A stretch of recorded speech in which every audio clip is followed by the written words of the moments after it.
จะเติบโตเป็นอนาคตสำคัญของประเทศเราก็อยู่ตรงนั้นเขาได้ลงทุนก็ไข้หวัดนกและโรคสัตว์ติดคนอย่างถูกต้องซึ่งเมื่อเด็กนักเรียนได้รับความรู้อย่างนะครับงานทั้งหมดที่ท่านผู้ว่านัดหมายไว้ก็เลยมอบให้ผมจะได้นำเรียนพวกเรานะครับบริษัทจังหวัดรับผิดชอบสัตว์โลกมีอะไรบ้างโคก็จะมีด่านกักกันสัตว์ที่อยู่ที่อรัญญประเทศก็จะบอกให้เราว่าเราจะไม่ให้สัตว์ใหญ่เพราะลูกมีโอกาสที่ดีกว่าพ่อแม่ของลูกหลายคนนะครับลืมว่าเราจะต้องทำไงตรงโรคไข้หวัดใหญ่2009ครับตอนนี้เราต้องไปถ่ายทอด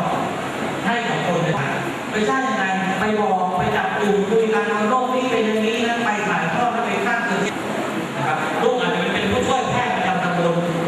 นะครับในการให้ความรู้ตั้งเกิดต่างก็เป็นประเด็นสำคัญนะครับเป็นประเด็นที่3ที่ลูกจะได้ไปสัตว์อะไรต่างๆเนี่ยที่ปลอดภัยได้อย่างไรเราไปถ่ายทอดนำไปให้คำแนะนำแล้วก็ไปสร้างเกิดให้ลูกฟังนะครับเพราะฉะนั้นวันนี้เองเนี่ยผมเองนะครับก็ดีใจที่เพื่อให้มีความรู้ความเข้าใจในลักษณะเช่น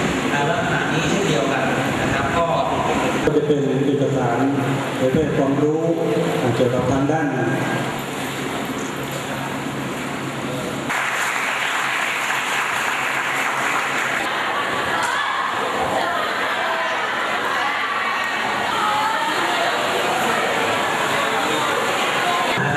26 ถึง 50นะครับ51 ถึง 75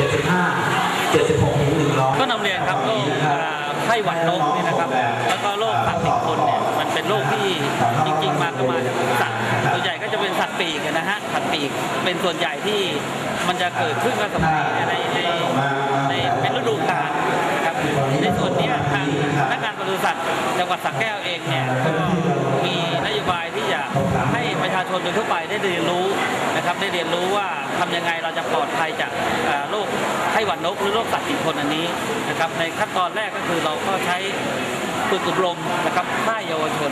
ค่ายผู้นำเยาวชนเพื่อให้เด็กนักเรียนเนี่ยได้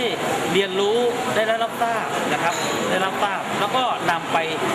ถ่ายทอดให้กับพ่อแม่พี่น้องในหมู่บ้านในครอบครัวของตัวเองหลังจากนั้นแล้วก็จะมีการสร้างเครือข่ายให้ครอบคลุมทั้งจังหวัดนะครับครอบคลุมทั้งจังหวัดหลังจากนั้นก็พอครอบคลุมแล้วเนี่ยก็จะทำให้เราได้เรียนรู้ครับว่าโรคแต่ละโรคเนี่ยมันมีความร้ายแรงอย่างไงเราจะมีวิธีการป้องกันไม่ให้มันเข้ามาระบาดในหมู่บ้านของตัวเองได้ยังไงนะฮะอาจจะต้องมีการฉีดวัคซีนอาจจะต้องมีการไปปรึกษาแพทย์แล้วก็หมั่นสังเกตว่าสัตว์ที่ตายสัตว์เลี้ยงที่ตายเนี่ยจะตายในลักษณะอย่างไหนควรจะต้องไปแจ้งกับบริษัทนะครับเพื่อให้บริษัทได้เข้ามาตรวจสอบ